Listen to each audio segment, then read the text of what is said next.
ও ভাই, আসসালামু আলাইকুম। কি অবস্থা ভাইয়া? আলহামদুলিল্লাহ, কি অবস্থা? ভালো আছেন? ভাইয়া, তো কোন দিকে যাইতেছেন? এই তো ভাই এইদিকে আইলাম, আপনার দিকে ডাক দিলাম আর কি। বলতেছিলাম আর কি, এদিকে কোনো বাঁশ গাছ আছে? বাঁশ গাছ? জি ভাই, বাঁশ গাছ। কোনো সমস্যা তো নাই, বয়স 17 বছর, এই বয়সে যাই সব জায়গা।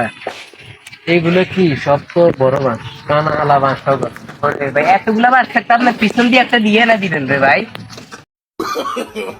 No, no, no, no.